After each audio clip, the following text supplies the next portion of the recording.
नमस्कार, आप देख रहे हैं 4 PM और मैं हूं आपके साथ निधि तिवारी। ईरान और इजराइल में कत्लेआम जारी है। युद्ध का अंत कब होगा ये कोई नहीं जानता।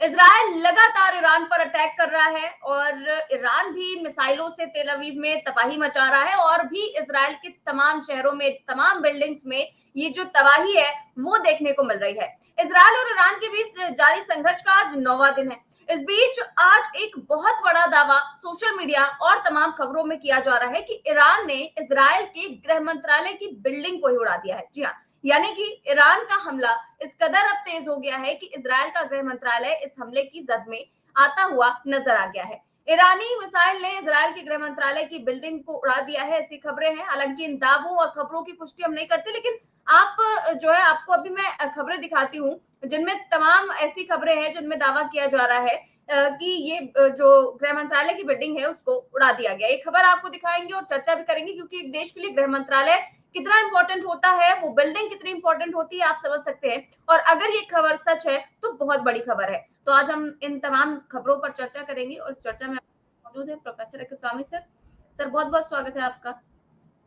तो सर, सबसे पहले तो मैं ये तमाम खबरें जो है वो दिखा देना चाहूंगी, सोशल मीडिया पर लगातार वायरल है। आप देख सकते हैं, लिखा है कि ईरान ने आज सुबह सुबह इसराइल के गृह मंत्रालय की बिल्डिंग उड़ा दी। इसराइल को इस युद्ध में भारी नुकसान हो रहा है, जिस वजह से वो बार बार अमेरिका को युद्ध में शामिल होने को कह रहा है। इधर और एक खबर है कि ईरान ने आज सुबह सुबह इसराइल की गृह मंत्रालय की बिल्डिंग उड़ा दी। और इसी तरह की आप देखिए कि तमाम सारी जो खबरें हैं, और देखिए गाजा मिडिल ईस्ट अपडेट नाम की जो वेबसाइट है उस पर भी यही खबर लगातार सामने आ रही है। तो सर, ये जो खबर सामने आई है, और जैसा कि मैंने अभी इंट्रो में कहा कि एक गृह मंत्रालय की जो बिल्डिंग होती है वो बहुत ही ज्यादा इंपॉर्टेंट होती है किसी भी देश के लिए। तो सर, ईरानी मिसाइल का जो खौफ है वो लगातार इसराइल पर बना हुआ है। ऐसा खौफ इसराइल ने फिलिस्तीन के नागरिकों पर भी बना रखा था, लेकिन आज ये खौफ इसराइल के अंदर, इसराइल के सरकारी दफ्तरों के अंदर देखने और सुनने को मिल रहा है। क्या कहेंगे इस पर? जय संविधान। देखिए निधि, पहली बात यह होती है किसी भी युद्ध के अंदर सवाल गृह मंत्रालय की बिल्डिंग का नहीं है। सवाल यह है कि जो जनता का कॉन्फिडेंस होता है अपनी सरकार के ऊपर, अगर वो कॉन्फिडेंस टूट जाए, और ये कॉन्फिडेंस इजराइल के अंदर टूट गया है, क्योंकि एक जो माहौल बनाया गया था, एक जो माया जाल बनाया गया था पूरे विश्व के अंदर कि मोदी जी देश के अंदर, भारतवर्ष के अंदर अच्छे दिन ले आएंगे, ब्लैक मनी वापस कर देंगे, सबके जीवन में सुधार हो जाएगा, बेटियां पढ़ेंगी, ये सारे काम आजकल जो हो रहे हैं वो नहीं होंगे। तो एक भारतवर्ष के अंदर एक महामंडल बनाया गया था, और एक विश्व के अंदर ये बनाया गया था कि इजराइल जो है इनविंसिबल है, वो कोई उसे हरा ही नहीं सकता। तो ये एक इमेज बनाई गई थी, एक प्रोपेगेंडा किया गया था, एक ब्रांड किया गया था कि Israel is a very strong nation. हमारे देश के जो अंधभक्त थे वो भी इस बात से बड़े खुश हुआ करते थे।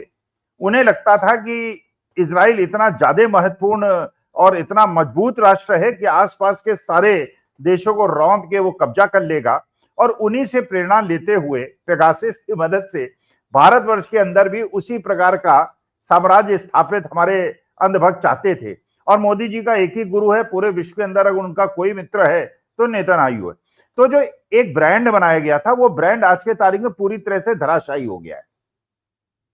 आज के तारीख में स्थिति यह हो गई है, भाई देखिए, अब वही मैं पहले भी एक प्रोग्राम में कह चुका हूं, अगर मैं मोहन बगान की टीम से खेलूं या मैं ब्राजील की टीम से खेलूं फुटबॉल, मान लीजिए, भाई 10 खिलाड़ी अच्छे खेलते हैं, और मान लीजिए मैं अच्छा न भी खेलूं, ब्राजील जीत जाए, तो मेरा क्या योगदान है? कोई योगदान नहीं। लेकिन अगर ब्राजील की टीम से लखनऊ की टीम खेले और मैं लखनऊ की टीम से खेल के 10 गोल डाल दूं ब्राजील पे, तो एक हिस्ट्री बन जाएगी। तो जो ये ब्रांड बनाया गया था, ये इमेज बनाया गया था, उस इमेज को ईरान ने तोड़ दिया। अच्छा, ईरान ने जो तोड़ा, तो अब दहशत है, इजराइल के अंदर दहशत है, उनके रेजिडेंट्स के अंदर दहशत है, उनके, अब आज की तारीख में आप सोशल मीडिया के अंदर देखिए, भक्त बोल नहीं रहे। वो इजराइल के समर्थन में बोल बोल के उन्होंने अपना सारी कलम की शाही सुखा दी थी। अब इजराइल के समर्थन में बोल नहीं सकते, ईरान के समर्थन में जा नहीं सकते। अब उनको ये नहीं समझ आ रहा जाए कहां वो। अच्छा, ये देखिए, जो सबसे बड़ी, मैं ये समझता हूं कि स्ट्रेटेजिक मैनेजमेंट में मैंने बहुत साल पढ़ाया है। देखिए, अगर आपकी स्ट्रेटेजी सही है और ताकत भी अगर आपके पास कम है, अच्छी स्ट्रेटेजी से कम ताकत के बावजूद आप लड़ाई जीत सकते हैं। आपने देखा होगा बहुत सारे केसेस में जो पहलवान है, जैसे मान लीजिए दारा सिंह हुआ करते थे, दारा सिंह कभी कुश्ती नहीं हारते थे, जबकि उनकी ऐसी बॉडी नहीं थी कि उनके विपक्षी उनसे ज्यादा बलशाली होते थे, ज्यादा ताकतवर होते थे। छत्रपति शिवाजी महाराज का आप देख लीजिए, उनकी रणनीति थी, उनकी स्ट्रेटेजी थी। अब यहां पे ईरान ने स्ट्रेटेजी क्या अपनाई, जरा you will have to have a heads of for Iran. क्या किया उन्होंने?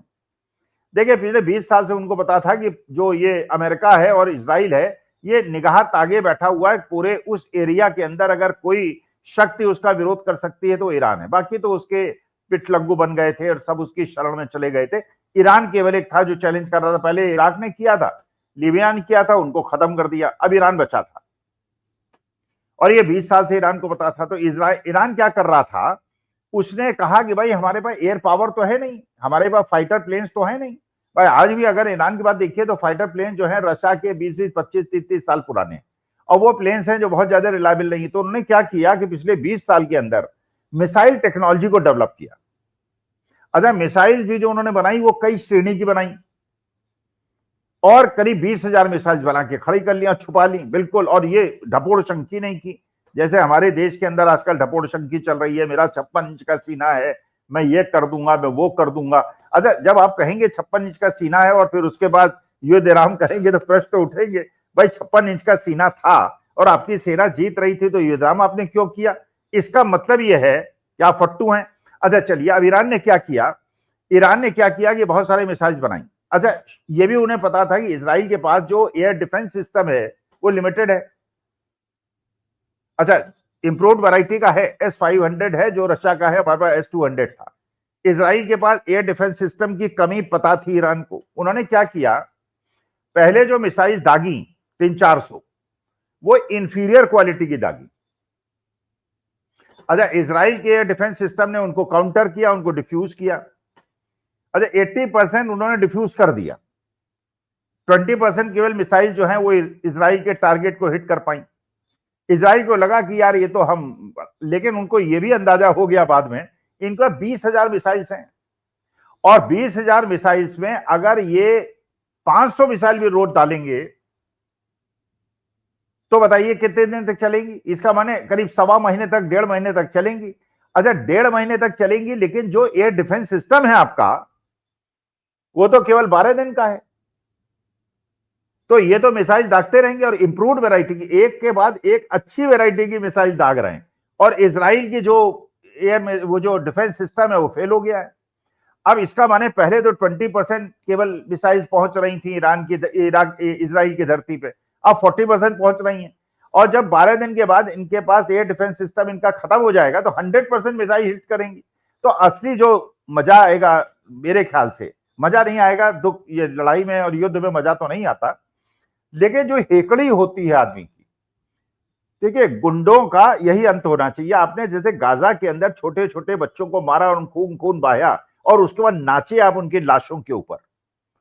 देखिए, कोई मुसलमान हो, कोई यहूदी हो, कोई हिंदू हो, कोई सनातनी हो, कोई क्या हो, hardly makes a difference. Human life matters. और वहां पे जिस प्रकार का नृत्य आपने किया था और जिस प्रकार की खुशी मनाई थी, उसका प्रतिफल भगवान ने दे दिया।